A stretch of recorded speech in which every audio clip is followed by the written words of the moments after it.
حضرت محمد صلی اللہ علیہ وسلم نے ارشاد فرمایا، جنت کی زمین سفید اور مٹی زعفران سے بنائی گئی ہے، اس میں سونے اور چاندی کی اینٹوں کو مشک کے گارے اور موتیوں کی کنکریوں سے لگایا گیا ہے۔ حدیث پاک میں حضرت محمد صلی اللہ علیہ وسلم کا فرمان ہے کہ جنت میں سب سے کم تر جنتی کو 80,000 نوکر اور 72 حوروں سے نوازا جائے گا۔ آپ صلی اللہ علیہ وسلم نے فرمایا کہ جنت کی حور اتنی خوبصورت ہے کہ اگر وہ حور آسمان سے زمین کی طرف نظر مارے تو ساری زمین نور سے بھر جائے اور ہر طرف خوشبو پھیل جائے۔ نبی اکرم صلی اللہ علیہ وسلم نے فرمایا کہ حور کے سر کا دوپٹہ دنیا و مافیہ سے بہتر ہے۔ رسول اللہ صلی اللہ علیہ وسلم نے فرمایا کہ جنت کی حوروں کی پنڈلیاں ایسی ہوں گی جن کا گوشت اندر تک نظر آئے گا۔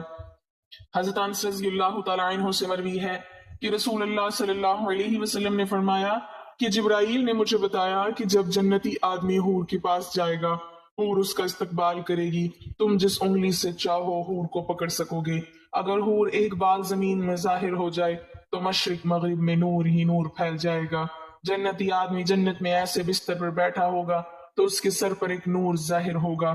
اس کے ذہن میں یہ بات آئے گی کہ اللہ تعالیٰ اپنی مخلوق پر نظر کرم فرما رہا ہے۔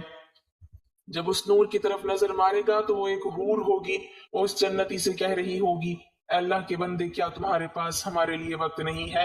یہ آدمی اس سے دریافت کرے گا، تم کون ہو؟ وہ جواب دے گی کہ میں ان حوروں میں سے ہوں جس کا اللہ نے تم سے وعدہ فرمایا ہے۔ وہ حور اس جنتی کے پاس بیٹھ جائے گی۔ ابھی وہ جنتی اس حور سے گفتگو کر رہا ہوگا کہ ایک اور حور اس بندے کے پاس آ کر کہے گی، اے اللہ کے ولی، کیا تمہارے پاس ہمارے لیے وقت نہیں ہے؟ اس طرح وہ جنتی ایک حور سے دوسری حور سے باتیں کرتا رہے گا۔ حضرت سیدنا عباس رضی اللہ تعالیٰ عنہ سے مروی ہے کہ اگر جنتی حور اپنے ہاتھ کا کچھ حصہ زمین اور آسمان کے درمیان ظاہر کر